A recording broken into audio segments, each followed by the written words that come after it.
Sir ഇവിടെ ഉണ്ടാവുമെന്ന് ഞാൻ ഒട്ടും കരുതിയില്ല. ഞാനിവിടെ ഫുഡ് കഴിക്കാൻ വന്നതാ. വിരോധമില്ലെങ്കിൽ ഒന്നിച്ചാവാം. വീട്ടിൽ ഫുഡ് റെഡിയാക്കി വൈഫ് കാത്തിരിക്കുക. അതെന്നും കഴിക്കുന്നതല്ലേ, ഇന്നൊരു ചേഞ്ച് ആയിക്കോട്ടെ. Please come. ഞാൻ രാജേന്ദ്രൻ കഞ്ഞിക്കുഴി. ഞാൻ ശിവപ്രസാദ് കഞ്ഞിക്കുഴി. ഓ രണ്ടും കുഴിയാണല്ലോ. ദേ നമ്മളെ തട്ടി കുഴിയിലിടുവോ? അയ്യോ മാഡം, ഇവര് സൂപ്പർ സ്റ്റാർ അല്ലേ? സൂപ്പർ സ്റ്റാർസോ? അല്ല, ഇവരുടെ മേഖലയില് എല്ലാ ഹിറ്റ് സിനിമയുടെ പുറകിൽ ഇവർ രണ്ടുപേരും അല്ലേ? നിങ്ങൾ മാഡത്തിനോട് കാര്യം പറ. ദേ, കാര്യമൊക്കെ ശരി. ഒരുപാട് കാത്തിരിക്കാനൊന്നും പറ്റില്ല. സിനിമയുടെ ഷൂട്ടിംഗ് പെട്ടെന്ന് തുടങ്ങണം. അതൊക്കെ ദാന്ന് പറഞ്ഞ് നമുക്ക് ചെയ്യാം മാഡം. ആദ്യം നമുക്കൊരു അപ്രോക്സിമേറ്റ് ബഡ്ജറ്റ് എടുക്കണം.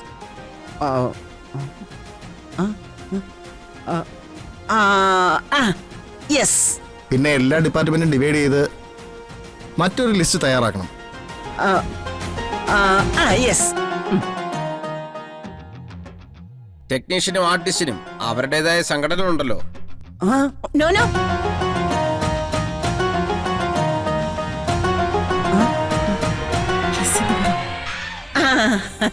യെസ്. അവരുടെയൊക്കെ എഗ്രിമെന്റ് അതുവഴി പൂർത്തിയാക്കണം. പിന്നെ കാര്യങ്ങളൊക്കെ സിമ്പിളാ. ടെക്നീഷ്യൻസിനെ എല്ലാവരെയും നിശ്ചയിച്ചു കഴിഞ്ഞാൽ പിന്നെ അവർക്ക് കൊടുക്കുന്ന അഡ്വാൻസിനെ കുറിച്ച് ഞാൻ പറയാം. അഡ്വാൻസ് ഒന്നും കൊടുക്കാൻ പറ്റില്ല. പണിയെടുക്കുന്ന കാശ് കൊടുക്കാം. അല്ല മാഡം, ഇൻഡസ്ട്രിയുടെ രീതി അതല്ലേ. അഡ്വാൻസ് കൊടുക്കാതെ ആരെയും കമ്മിറ്റ് ചെയ്യാൻ പറ്റില്ല. മുത്തശ്ശി അതുള്ളതാ. ദേ ഒരു കാര്യം ഞാൻ പറഞ്ഞേക്കാം.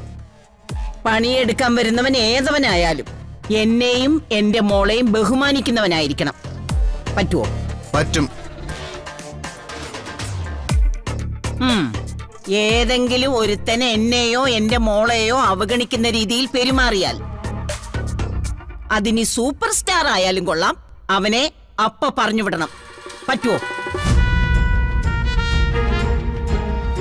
പറ്റും. പിന്നെ ഈ സിനിമാ നടന്മാരും നടിമാരും ഒക്കെ തിന്നുന്നതും കുടിക്കുന്നതും വലിയ വലിയ സാധനങ്ങളാ. ഉറങ്ങുന്നത് വലിയ മുറിയിലും. എനിക്കും എന്റെ മകൾക്കും ഇല്ലാത്ത ഒരു സൗകര്യങ്ങളും ഇവിടെ മറ്റൊരുത്തനും പാടില്ല. പറ്റുമോ? പറ്റും മാഡം. ദേ, നിനക്കൊക്കെ എങ്ങനെയാടാ കൂലി? അവരും സംഘടനയിലുള്ളതല്ലേ മാഡം, ഇവരോട് നമുക്ക് എഗ്രിമെന്റ് വെക്കേണ്ടി വരും. പിന്നെ ഇവന്മാര് രണ്ടുപേരോടും എഗ്രിമെന്റ് വെക്കാനല്ലേ പോന്നേ. ദേ ശരത്തെ, അതൊന്നും പറ്റില്ല. യെസ് എന്ന് പറ. യെസ്. മാഡം വേറെ എന്തെങ്കിലും പ്രത്യേകിച്ച് പറയാനുണ്ടോ? ഞങ്ങൾ കാര്യങ്ങളൊക്കെ ഇന്ന് തന്നെ മൂവ് ചെയ്യട്ടെ. യെസ്. എന്നാ നിങ്ങൾ ഇറങ്ങിക്കോ, ബാക്കി കാര്യങ്ങൾ ശരത്ത് സംസാരിക്കാം. ശരി. ശരി.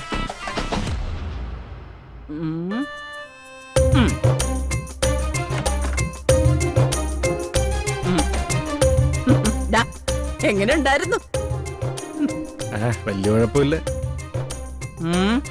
ബാക്കി എന്താടാ കുഴപ്പം? അല്ല, ഒരു പ്രശ്നമില്ല. മുത്തശ്ശി ഈ സ്റ്റാൻഡിൽ തന്നെ തുടർന്നാൽ മതി. അവന്മാരെ ശരിക്കും കുടുങ്ങിപ്പോയില്ലേ?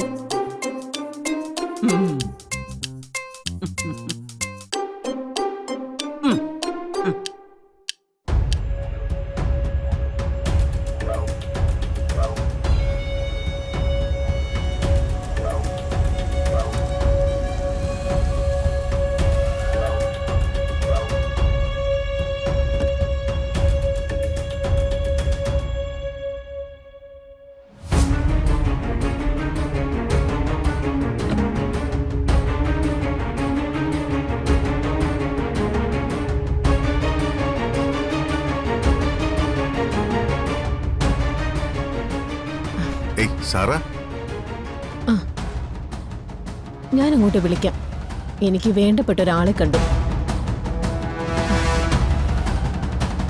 ചന്ദ്രശേഖരനെ ഞാനിവിടെ ഒട്ടും പ്രതീക്ഷിച്ചില്ല. ഞാനിവിടെ ഒരാളെ മീറ്റ് ചെയ്യാന്ന് പറഞ്ഞിരുന്നു, മിസ്റ്റർ മോഹൻ. ഞാനിവിടെ എത്തിയപ്പോഴേക്കും അയാൾ സ്ഥലം വിട്ടു. സാറ് ഇവിടെ ഉണ്ടാവുമെന്ന് ഞാൻ ഒട്ടും കരുതിയില്ല. ഞാനിവിടെ ഫുഡ് കഴിക്കാൻ വന്നതാ. വിരോധമില്ലെങ്കിൽ ഒന്നിച്ചാവാം. വീട്ടിൽ ഫുഡ് റെഡിയാക്കി വൈഫ് കാത്തിരിക്കുക. അതെന്നും കഴിക്കുന്നതല്ലേ, ഇന്നൊരു ചേഞ്ച് ആയിക്കോട്ടെ. Please come.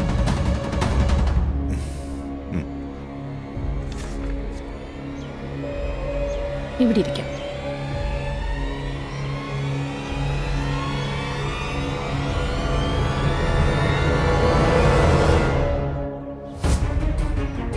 എന്താ ഓർഡർ ചെയ്യാ? സാറയുടെ ഇഷ്ടത്തിന് പറഞ്ഞോളൂ.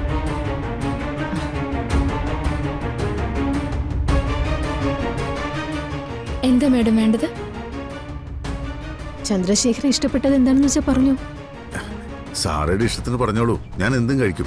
Okay, 2 fried rice with chilli chicken. Okay, ശരി ശരി മാഡം. Okay, thank you. അതെന്തിനാ ഇപ്പോ? ആക്ച്വലി തനിച്ചിരുന്ന് ഭക്ഷണം കഴിക്കാന്ന് പറഞ്ഞ ഒരു ബോറിന് ഏർപ്പാടാ. പിന്നെ നിവർത്തിയില്ലാത്തതുകൊണ്ട് ചെയ്യുന്നെന്ന് മാത്രം. വേവ് ലെങ്ത് തുല്യമായ ഒരാൾ ഒപ്പം ഇരിക്കുമ്പോ ഭക്ഷണത്തിന് രുചി കൂടും. കേട്ടിട്ടില്ല? ഇല്ല, അങ്ങനെ ഞാൻ കേൾക്കുന്ന ആദ്യമായിട്ടാ. ആ, എന്നാ ഇന്നത്തെ എക്സ്പീരിയൻസ് കഴിച്ചു നോക്കിയിട്ട് പറ. നോക്കാലോ നമുക്ക്.